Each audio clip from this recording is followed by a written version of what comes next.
The NHL draft has come and gone, giving us fans all the time in the world to relax and reflect on the picks our teams made before free agency begins in about 6 hours. But before all that money gets thrown around, we should take a moment to look at the picks that teams made in the NHL draft, particularly those who got good deals and those who overpaid. That's right, going off of the trade value chart, I'm once again going to be giving my 5 biggest reaches and 5 biggest steals of the 2024 NHL entry draft based on the consensus ranking by scouts ahead of the draft. And this year I'm throwing in a new wrinkle, giving the value a team gained or lost by taking a player in the certain slot, meaning I'll be giving what the trade chart says is the equivalent of value that they would have had to either give up to move up and take this prospect, or what they could have got to move back and take this prospect at a slot that's more commensurate to where they were ranked ahead of the draft. And we'll go with the good side first, starting with the 5th best value pick by any team in the 2024 entry draft, that being Andrew Basha going to the Calgary Flames at pick 41. Now, the consensus ranking by scouts had Andrew Basha as a mid-20s pick, and based on the trade value chart, that means that the Calgary Flames avoided having to give up basically a high second-round pick if they had to move up and take Andrew Basha at the spot where he was slated to go. Instead, they waited, he fell to them at pick 41, and in the judgment of a lot of scouts, they got incredible value at this slot. Calgary overall had a really solid draft, and taking Andrew Basha in the second round was one of their savvier moves. But on the flip side, a team that reached at their selection is the Philadelphia Flyers, who took Jet Luchenko at pick 13. Luchenko was ironically slated to go just one spot ahead of Andrew Basha, but while Basha fell into the second round, the Flyers had to have Luchenko at pick 13, meaning that they sacrificed about a high second round pick's worth of value by staying there and not trading back and taking him in the 20s. With players like Cole Yzerman, Costa Helenius, Michael Hayes, and Trevor Connolly all sitting there, it's pretty puzzling that the Flyers locked on to Luchenko, and in that spot, I think that you could have found a few teams who would have been willing to come up from the low 20s like the Kings or the Islanders, who eventually took Yzerman, and take one of those coveted guys sitting there. The Flyers also, in my opinion, reached their second round pick, Jack Berglund, who they took at 51, but the consensus ranking had him going towards the end of the third round. So all in all, a very shaky draft for Danny Briere and the Flyers. But there was another young GM having his first NHL draft who I think actually killed it in Eric Tulsky of the Carolina Hurricanes, who got an absolute steal by getting Nikita Artamonov at pick 50 in the middle of the second round. Artamonov was widely considered to be a late first round pick by most scouts, right around where Basha and Luchenko were projected to go, so getting him at 50 gave them basically an early second rounds pick worth of value that they didn't have to give up to get this player. The Hurricanes' other early picks, like Dominic Badinka and Noel Frentzen, were both picked right around the slot that they were projected to go, so it's not like they had an incredible draft, but getting this good value in the middle of the second round with Artamonov is a very solid start for the new regime. Now, on the other hand, we have the Boston Bruins, who used the first round pick that they got in exchange for Linus Ullmark to take the 4th biggest reach of the entire draft in Dean Latorno. Now, this one's a little bit controversial because going by my mock draft, which is just based on the mock drafts that I saw out there, this would be a pretty similar value to where he was projected to go, 27 versus 25th. But in terms of the scout rankings, his average ranking among all the players was 44th, and he was taken 25th overall by the Boston Bruins, meaning that they gave up the same value the Flyers gave up to take Luchenko at 13, an early second round pick. So I don't really hate this pick, but what I do not like is the fact that they passed up on the guy taken right after that pick, Liam Greentree, a guy who was ranked to be a middle of the first round pick, who was taken by the Kings at pick 26. That would have been incredible value for the Bruins to take there, a better pick in my opinion. And spoiler, Greentree is not one of my 3 biggest steals of the draft, still to come, but it was a very good value pick for the Kings at that spot, and it would have also been a very good value pick for the Bruins instead of reaching for Latorno. Now, in terms of teams who just absolutely won this draft walking away, you have to talk about the San Jose Sharks, who got Macklin Celebrini at number 1. That was an expected chalk pick. They also got Sam Dickinson at pick 11, which is good value there, a little bit lower than he was expected to go. Kind of surprising to see him fall out of the top 10, but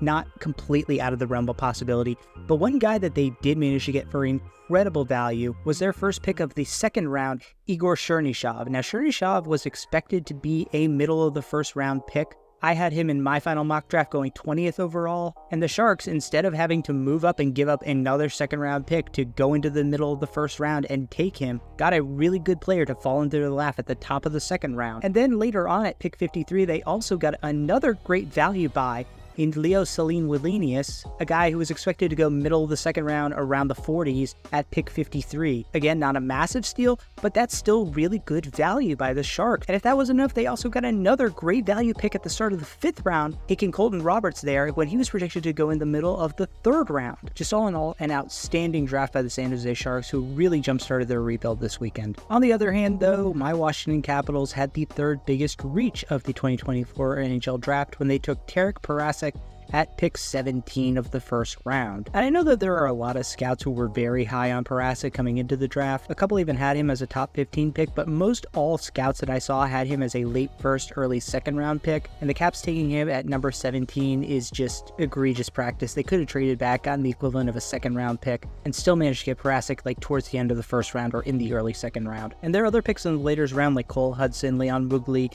and Ilya Protas were slotted about where they were expected to go, so it's not like they recouped any value towards the end of the draft. All in all, the Caps were pretty disappointing this weekend in terms of their picks, but the trades that they made kind of made up for it. Now, the second biggest steal of the entire NHL draft belongs to the Minnesota Wild, who at pick number 12 were able to snag Zeev Buium out of the University of Denver.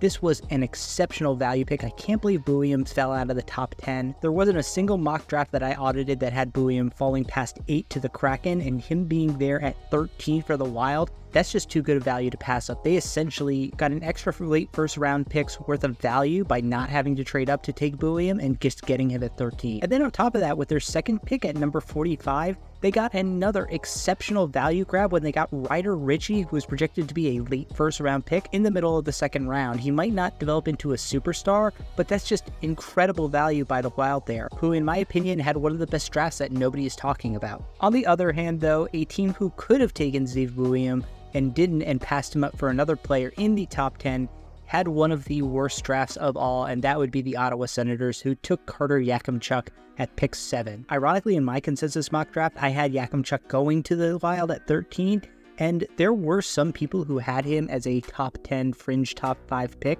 The highest I saw was at 6, so it's not like this is a complete out-of-the-blue pick, but the fact of the matter is most people thought that Carter Yakimchuk was more likely to fall outside of the top 10 than Zeev Buium. So if you're an Ottawa Senators fan, you really have to trust that your scouts know something that everybody else does not when it comes to Carter Yakimchuk and to Zeev Buium. Essentially, you could have traded back and gotten another late 1st round pick to swap spots with the Wild and get Carter Yakimchuk. I know that they didn't actually have like a 33rd, 34th overall pick, but that's about the value you were giving up by sitting there to take Yakimchuk. But the Senators then compounded it with their 39th overall pick by taking defenseman Gabriel Eliasson, who was the consensus 100th ranked player, and they took him at the top of the 2nd round, ahead of guys like Kleber and Hudson and Brunicki and Selin Wallenius. Just again, Senators not reading the board very well and realizing that they could have moved back and gotten him at the end of the 2nd round and gotten an extra pick and recouped some value. Now, I will say they used their 3 4th round picks on Lucas Alenius, Javen Moore, and Blake Montgomery pretty well. Those picks are all fair value for where the prospects were slotted, but man, the Senators took some big risks with their 2 premium assets in the draft. And I do like Carter Yakimchuk. I think he could turn out to be a pretty good defenseman, but I really liked Zeev Buium, and I did not think he was going to get past Ottawa, Utah, or Seattle. While the Senators made a risky reach, it was their Canadian brethren who got, in my opinion, the best value steal of the entire NHL draft, the Montreal Canadiens getting Ivan Demidov at pick 5. Demidov was a guy who was consensus number 2 or number 3 overall, and I thought for sure he was going to be a Blackhawk, but the Ducks and the Blue Jackets all passed on him, and unlike Matvei Michkov last year, Montreal did not pass up on an uber-talented Russian and got the consensus number 2 prospect in the entire draft and saved themselves a mid-1st round pick's worth of value by not having to trade up. The Canadiens also made a very solid pick to move up from 26 to 21 and take Michael Hay there. That was a really good value pick. And while I think that they did reach a bit on Logan Sawyer at pick number 78, their other 3rd round pick in Atos Koivu was appropriate value. Other than that, I don't really see any of the other later round picks as being particularly good or bad, but Montreal excelled in this draft just by getting Demidov. I think that pick is going to be one that pans out extremely well for them. But on the other side, it's going to be no surprise that the team I think had the biggest reach of the entire draft is one who passed on Ivan Demidov.